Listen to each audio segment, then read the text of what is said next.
안녕하세요. 제풍수TV입니다. 어떤 물건을 조심스럽게 다루거나 정성껏 간직하는 행동을 일컬어 신주단지 모시듯 한다 라고 하는데요. 이 말은 제사 때 쓰는 신주에는 조상의 혼령이 깃들여 있어 여러 조상의 신주를 함께 보관한 단지, 즉 신주단지를 잘 간수해야 조상이 복을 준다고 믿어 생긴 풍습입니다. 고로 신주단지는 전통적으로 가장 귀하게 여기던 물건이었는데 현대는 제사를 지내지 않는 집도 많고 또 지방이나 영정을 신주 대신 쓰기도 하니 옛날부터 복 덩어리로 간주되던 신주단지는 사당을 갖춘 종갓댁을 제외하곤 우리 주변에서 사라졌습니다. 하지만 현대에 들어와서도 네잎클로버, 황금돼지, 말발굽편자, 코끼리상 등 복을 받는다고 여기는 물건들이 많은데요. 이들은 실내 공간을 장식하기도 하지만 각자가 지닌 독특한 기로 인해 사람의 운수에도 좋고 나쁜 영향을 미칩니다. 이에 본 방송은 집 안에 두면 건강과 행운에 도움이 되는 귀한 물건들을 풍수적 관점에서 재미있게 알아봅니다. 곳간에서 인심난다 라는 속담이 있는데 이 말은 인심을 널리 베풀면 좋은 일이 생긴다는 뜻입니다. 왜냐하면 적선으로 남에게 도움을 주면 주변에 우호적인 사람이 많아져 세상이 혼란할 때도 피해를 당하지 않기 때문이니 그래서 적선은 미래에 닥칠 잠재적 위험에 대비해 보험을 드는 것이나 마찬가지입니다. 한국에는 노블레스 오블리제를 상징하는 두 개의 쌀 뒤주가 전하는데 우선 중요 민속자로 제8호인 구례의 운주로에는 쌀이 3가마 들어가는 원통형의 뒤주가 있습니다. 현재는 중문체에 놓여 있는데 뒤주의 아래쪽 뚜껑에는 누구나 이 뒤주를 열 수 있다라는 뜻의 타인능해라는 글자가 적혀 있습니다. 그러자 배가 고픈 사람들은 주인의 눈치를 보지 않고 뒤주의 쌀을 퍼가서 밥을 해 먹었고 가을이 되어 추수를 하면 다시 갚았다고 합니다. 그리고 김제의 정구례집 안채 마당에도 전북 민속자료 제11호인 장아리 쌀 뒤주가 있는데 생면부지의 손님까지 식사를 대접하자 70가마의 쌀이 들어가는 대형 뒤주임에도 불구하고 한 달 식량이 못 되었다고 해 주인의 넉넉한 인심이 푸근하게 느껴집니다. 전통적으로 귀하게 여기던 물건에 집안의 경제권을 상징하는 곶간 열쇠가 있는데요. 곶간은 쌀 뒤주를 비롯하여 여러 식자재 그리고 생활 필수품을 보관하는 여성 전용의 창고이니 시어머니가 며느리에게 곶간 열쇠를 물려주면 이것은 곧 살림살이의 경제권, 가사 처리권, 제사와 자녀 양육에 대한 일체의 결정권을 모두 넘겨주는 것이었습니다. 그런데 과거에 곶간에 해당하는 것이 현대는 여러 귀중품을 보관하는 금고인데요.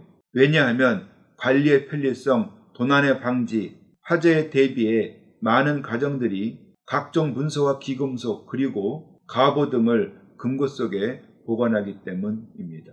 물론 금고가 없는 집은 예전에 엽전을 금괴에 담아두었듯이 귀중품을 보관하는 보석상자나 책상서랍 또는 장롱을 금고로 볼 수 있는데 곶간의 경우 열쇠가 핵심이었듯이 전자식 열쇠가 장착된 금고라면 어느 위치에 금고를 두느냐가 매우 중요합니다. 풍수에선 집 주변에 사각형으로 생긴 산이나 바위가 있으면 고개사라 부르고 이것이 천시방 즉 간방에 있으면 재물이 끊어지지 않고 쌓인다고 하니 금고는 집 안이나 방 안에서 북동방에 두어야 재물운이 좋아지고 또 곶간을 사람 눈에 잘 띄지 않는 부엌 뒤쪽에 두었듯이 금고도 은밀한 곳에 두어야 돈이 쓸데없이 빠져나가지를 않습니다. 또 산전수전을 다 겪는다라는 말이 있듯이 세상을 살다 보면 뜻하지 않게 여러 불행을 당하기도 해 어떤 사람은 인생살이의 어려움을 망망대해에 떠있는 한 조각 패, 즉 일엽편주에 비유하기도 합니다. 그만큼 세상을 살아가려면 외롭고 힘들고 모질다는 것인데요. 그래서 그런지 우리 조상들은 마을의 입구나 고갯마루에 선앙당이라 부르는 돌탑을 정성껏 쌓고는 마을의 안녕과 주민의 건강을 기원하고 또 전염병이나 잡기들이 마을 안으로 들어오지 못하도록 막았습니다. 그리고 이런 전통적인 선앙당 신앙은 여러 개의 돌을 수직으로 쌓아 올리는 돌탑으로 현대로 이어졌는데 사찰 입구나 등산로 한쪽에 위태롭게 서 있는 수많은 돌탑 그 하나하나에는 안전과 건강 그리고 합격과 취직을 바라는 누군가의 간절한 염원이 담겨 있습니다. 그런데 크기와 모양이 제각각인 돌로 공들여 쌓은 돌탑에는 자기가 원하는 것을 이루는 신비한 기가 있음은 김해의 수로 왕비릉 앞에 있는 경남문화재 제227호인 파사석탑에서 역사적 증거를 찾을 수 있습니다. 돌에 붉은 빛이 도는 이 신령스러운 돌탑은 48년 수로 왕비인 허항옥이 서역 야유타국에서 싣고 왔다고 하는데 바다의 풍랑이 심해져 배가 한치도 나가지 못할 때 이 석탑을 배에 실으니 파도가 잠잠해졌고 그래서 이 석탑을 진풍탑이라 부릅니다. 이에 파도를 일으키는 신의 노여움을 잠재우기 위해 파사석탑을 배에 싣고 왔다고 하듯이 만약 여러 사건 사고가 한꺼번에 닥쳐 집안이 풍비박산이 날 지경에 처했거나 또는 그런 조짐이 보인다면 시급히 거실 한편에 작은 돌탑을 쌓기를 권합니다. 돌탑은 조금만 건드려도 와르르 무너질 것 같지만 실상은 큰 바람이 불어와도 끄떡없이 서 있듯이 앙증맞게 쌓은 돌탑은 실내 공간을 예쁘게 장식도 하지만 가족에게 닥칠 여러 애군을 퇴치하는 신비한 재주가 있고 또 돌 하나하나를 올릴 때마다 우환이 조금씩 잦아드는 효과도 있을 것입니다. 또 풍수는 보이는 산은 해롭고 보이지 않는 산은 해롭지 않다고 했으니 집 주변에 눈의 가시처럼 느껴져 마음이 편치 않거나 또는 눈살이 찌푸려지는 지역물이 있으면 그들이 아무리 멀리 있어도 그들로 인해 질병이 생기고 인간관계도 나빠질 수가 있습니다. 예를 들어 담장을 넘어 집 안을 들여다보는 구경꾼처럼 청룡과 백호 너머에서 살짝 넘겨다보는 산, 즉 규봉이 있으면 도둑을 맞거나 재물을 손해보고 큰 바위가 밖으로 드러난 석산이나 불꽃이 피어오르는 듯한 모습의 산, 즉 화산이 바라보이면 화재를 당하거나 이상한 사건이 생기며 천탑, 송정탑, 위성통신탑이 바라보이면 이들은 칼과 창을 들고 쳐들어오는 강도처럼 우리의 운수를 해코지합니다. 따라서 이런 살기를 띈 것들이 바라보이면 침을 놓고 뜸을 떠 환자의 병을 고치듯 간단한 장치를 활용해 흉한 기운을 물리쳐야 만사가 태평합니다. 예전에는 잡기를 물리치는 영험한 힘이 있다고 믿어 문지방 위에 부적을 붙이는 집이 많았지만 전통적으로 두루두루 효과가 큰 비방책은 거북석상을 설치하는 것입니다. 왜냐하면 거북은 십장상의 하나로서 역사 인물의 공훈과 덕행을 기록한 비석의 받침대로 널리 쓰여왔고 또 알을 많이 낳으니 거북석상을 두면 재물운이 쌓이고 나아가 영험한 기운을 지녀 혹시 발생할 수 있는 여러 불행과 재앙을 사전에 막아준다고 하기 때문입니다. 어떤 사람은 거북상이 아닌 두꺼비, 닭, 그리고 코끼리상을 두기도 하는데 이들이 민간에서 애군을 물리치는 비방물로 쓰인 사례는 제한적입니다. 충남 금산의 황풍리에는 두꺼비 모양의 머릿돌을 올려놓은 두 개의 돌탑이 있는데 하나는 집을 지키는 할머니 탑이고 하나는 재난을 경계하는 할아버지 탑입니다. 일제강점기 때 봉황천 2로 황풍교가 놓이자 이상하게도 마을 안에서 사람들이 많이 죽었습니다. 그러자 어떤 스님이 진해를 닮은 다리가 놓이자 진해의 도끼로 인해 마을에 피해가 생긴 것이다. 하루빨리 진해를 잡아먹는 두꺼비를 모셔라 라고 말했고 그 말을 쫓아 마을 입구에 두꺼비 탑을 쌓았더니 마을이 다시 편안해졌다고 합니다. 이것을 현대적으로 해석하면 다리를 지네로 보고 만약 다리가 바라보이면 두꺼비상을 배치해야 우환이 생기지 않을 것입니다. 그런데 다리가 아닌 주변에 지네를 닮은 산이 있어 재난이 염려된다면 두꺼비가 아닌 닭 조각품을 배치해야 효과가 있습니다. 조선 초기 창의문 밖의 산세가 지네를 닮아서 왕조에게 불리하다고 하자 성문을 닫아버렸는데 이로 인해 백성들의 통행이 매우 불편해지자 지네를 잡아먹는 닭상을 대문 위에 새겨 지네의 도끼를 막고선 대문을 다시 열었다고 합니다. 그리고 석산 개발로 인해 산 중턱의 땅이 흉측하게 파헤쳐지고 날카로운 바위가 바라보이면 코끼리상을 두어야 효과가 있습니다. 진주시 중촌 마을은 호랑이가 엎드린 형상의 앞산이 석산 개발로 파헤쳐지자 2년 동안 28명의 주민이 질병과 사고로 죽었습니다.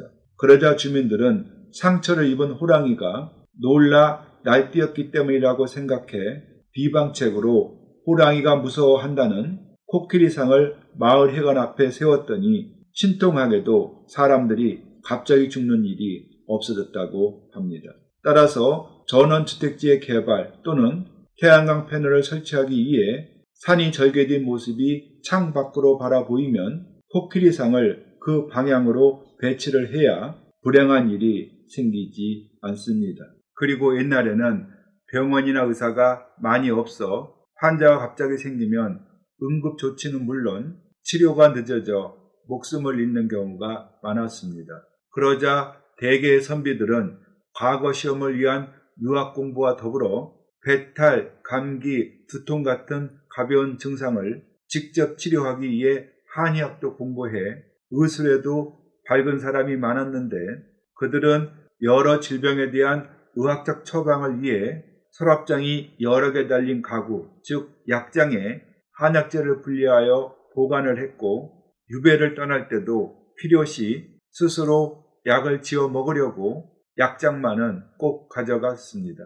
따라서 약장은 평소 자신과 가족의 건강을 지키고 또 병을 치료하기 위해 집안에 꼭 두어야 할 귀중한 물건이었는데 현대에는 약국이나 병원이 집 가까이에 있고 또 가정상비약은 편의점에서 살 수가 있으니 한약의 제조를 위한 약장은 한의원을 제외하곤 필요가 없습니다. 그 대신 예기치 않고 일어나는 화재, 홍수, 지진, 전쟁 등 여러 끔찍한 재난에 대비해 생명줄이라 할 수 있는 재난 가방만은 꼭 비치해야 합니다. 왜냐하면 사람은 3분 동안 호흡을 하지 못하면 죽고 3일 동안 물을 마시지 않으면 죽고 3주 동안 밥을 굶으면 죽기 때문에 장기간 몸을 피해서 살 상황이 아니면 비상식량보다는 방독면, 생수병, 라이터, 맥가이버 칼, 호루라기, 우비, 담요, 손정 등 비상약 등 응급 상황 시 생존에 필요한 물품을 담은 재난 가방을 가족 수만큼 눈에 잘 띄는 곳에 미리 챙겨둬야 합니다. 왜냐하면 내 몸은 내 스스로 지키는 귀한 물건이 옛날에는 약장이었지만 현대는 재난 가방이기 때문입니다. 네, 맞습니다. 농경 사회였던 옛날에는 복조리, 호랑이 그림 등 한국 고유의 냄새가 물씬 풍기는 것들이 귀한 물건이었지만 도시화 내지 글로벌한 현대에는 마치 손님을 부르는 것처럼 앞발을 상하로 움직이는 고양이 인형, 사업 번창의 뜻이 담겨 있다는 2달러짜리 지폐 등 서양 것들도 많습니다. 그런데 이들은 모두 좋아질 것이라고 믿고 기대하면 좋은 결과를 얻을 수 있다는 일종의 플라보시 효과일 뿐 실질적으로 효과가 검증되지는 않았습니다. 이에 집안에 두면 건강과 행운에 도움이 된다는 오랫동안 민간에 전해진 귀한 물건을 현대적으로 정리하면 곡간 열쇠에 해당하는 금고는 북동방에 두어야 재물이 쌓이고 파사석탑을 본 땅 돌탑을 두면 집안이 편안해지고 거북석상은 불행과 재앙을 사전에 막아주고 예상치 못한 사건 사고에 대비해 챙겨둔 재난 가방은 우리 조상들이 그토록 아끼고 귀하게 여기던 신주단지처럼 복받고 애군을 막기 위하여 집 안에 꼭 갖춰 놓아야 할 귀한 물건들입니다. 시청자 여러분, 혹시 저처럼 풍수사가 되고 싶으세요? 아니면 건축 설계, 부동산 개발과 중개업, 조경업 등의 풍수를 접목해서 사업의 경쟁력을 높이고 싶으세요? 아니면 그냥 풍수를 배우고 싶으세요? 그러면 제이풍수TV의 멤버십에 가입해서 제가 직접 강의하는 풍수 전문가 가정의 동영상과 교재를 보면서 열심히 공부해 보세요. 매우 논리적이고 이해도 쉽고 또 재미도 있습니다. 멤버십에 가입하는 방법은 제이풍수TV 초기 화면에서 가입 버튼을 누른 뒤 제1단계 학기사 과정에서 또 가입 버튼을 누르고 결제 수단을 선택한 뒤 구매 버튼을 누르면 됩니다. 많은 관심과 참여를 바랍니다.